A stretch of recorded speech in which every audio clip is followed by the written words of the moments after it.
que por cierto hacen un buen trabajo, no hay que decirlo. Bueno, les decía que la tercera postal tiene que ver con otro viaje, el de los creadores, y con el intercambio de experiencias y conocimientos. Hace unos meses el gobierno de Panamá decidió organizar un taller de reescritura y perfeccionamiento para guionistas con el propósito de mejorar la calidad de su trabajo como miembros de la primera promoción profesional de cineastas que se forja en aquel país. En Panamá, para quien no lo sepa, tienen una coyuntura económica extraordinaria. Esteban podría decirnos alguna cosa de este asunto. No tienen el euro allí, ¿eh? Bueno, una coyuntura económica extraordinaria alrededor de la ampliación del canal y viven un momento de euforia cultural que incluye la puesta en pie, por primera vez, de una política para crear una industria cinematográfica atrayendo rodajes de productoras extranjeras y estimulando la producción de películas panameñas. Panamá, como saben, es un país ligado a los Estados Unidos desde su nacimiento, y la fuerza del cine de Hollywood allí es incluso mayor que la que tiene en España o en otros países de la región. Afortunadamente, y por la fuerza de ese mestizaje al que me estoy refiriendo, la Dirección General del Cine no buscó a un gurú del guión en Estados Unidos, y los hay a docenas, y prefirió recurrir a un experto español. ¿Por qué? Por el idioma, por las redes de colaboración y comunicación, por la existencia del programa Ibermedia, que lleva más de una década promoviendo un nuevo tipo de películas fundamentadas en el hecho de la hibridación, de la coproducción y en la creación de equipos internacionales, y porque estamos realmente dentro de un mismo espacio o continuum cultural. La cuarta postal tiene que ver con las instituciones creadas en las últimas décadas para hacer más Iberoamérica y recoge la firma reciente de un convenio de colaboración entre el Instituto Cervantes y el gobierno mexicano para usar conjuntamente los centros del instituto en todo el mundo y los del gobierno mexicano en Estados Unidos para promover la cultura iberoamericana y el estudio, uso y valoración del español. No es una novedad absoluta, ciertamente, Ula lo apuntaba, el Instituto Cervantes acoge todas las manifestaciones en español o procedentes de los países de habla española desde su nacimiento hace 21 años, pero expresa la voluntad de poner al servicio de las culturas iberoamericanas el gran potencial de que disponen, en este caso, los gobiernos español y mexicano. Podríamos hablar de Chile y podríamos hablar de otros países, porque es un proceso abierto a todos los países. La última postal es la fotografía de un empresario, el empresario venezolano Gustavo Cisneros, en el foro de comunicación que se celebró en España hace un par de semanas, proponiendo la creación de un comisionado, con apoyo de todos los países, para promocionar la cultura y el deporte iberoamericanos en la sociedad global. Es una propuesta que recuerda la creación del Alto Comisionado para la Marca España y que me permite dejar en el aire la pregunta acerca de cuál es la mejor manera de conseguirlo, tratándose en principio de una propuesta apadrinada por las grandes empresas latinas de cultura y comunicación y relacionada sobre todo con la defensa de los mercados iberoamericanos ante la pujanza de los productos anglosajones y la respuesta al dominio casi absoluto que ejercen los gigantes norteamericanos en el universo digital. Dejamos las postales y viajamos, los acontecimientos y viajamos a las palabras, a los conceptos. Y nos vamos a acercar a su valor, al juicio que nos merecen. Ni el mestizaje ni la hibridación son términos neutros o inocentes, ni gozan de buena prensa en todos los lugares, ni han tenido una historia gloriosa. Como le recordó el peruano Antonio Cornejo Polar en un debate muy sonado al argentino-mexicano Néstor García Canclini, hace 30 años, el mestizaje es un concepto que tiene una carga biológica muy pesada y que se ha deslizado con frecuencia hacia odiosos planteamientos sobre las razas y las diferencias entre razas. Un asunto nada inocente durante gran parte del siglo XIX y cuyas consecuencias en el siglo XX han sido literalmente monstruosas. En la actualidad, en pleno auge de la globalización, ni los puristas, ni los nacionalistas radicales, ni los integristas son residuales.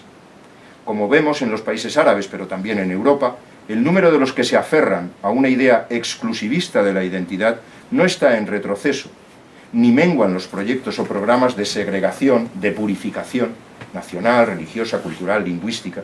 que combaten directamente el contacto, la mezcla, la hibridación. En palabras de uno de los grandes conocedores del mestizaje cultural, el historiador francés Serge Grussinski, hay una tendencia a oponer mestizajes e identidades. El mestizaje sería la extensión,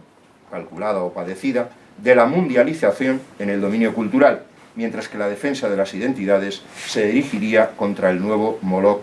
universal. Hay otros pensadores, sin embargo, que desde la historia de la cultura, o desde la sociología o la antropología, han propuesto visiones más adecuadas, ricas y útiles de la hibridación, incluyendo explicaciones sobre cómo han funcionado o funcionan.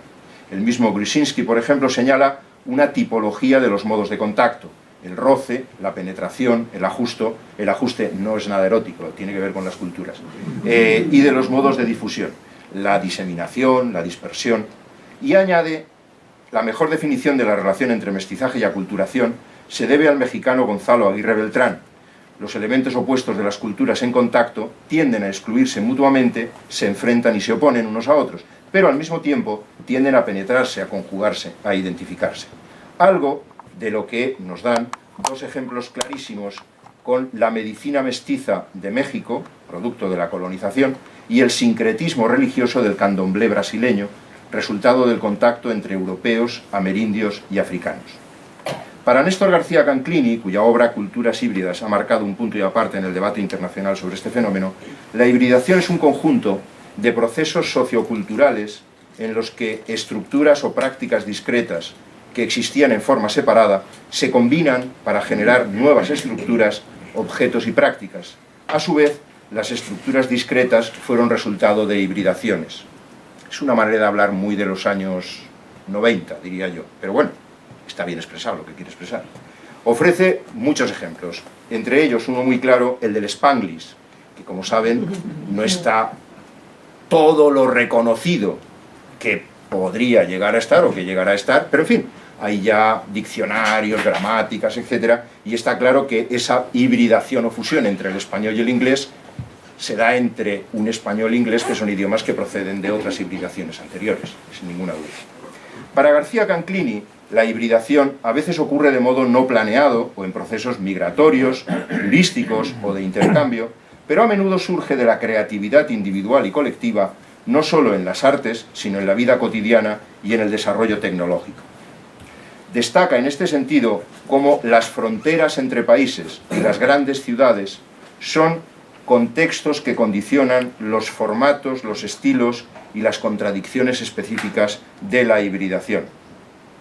Y a la tipología tradicional, el mestizaje, el sincretismo, la creolización, agrega otras formas más actuales dentro del ámbito de lo latino, como lo que él señala la neohispanoamericanización de América Latina, y con eso se refiere a la presencia, al aumento de la presencia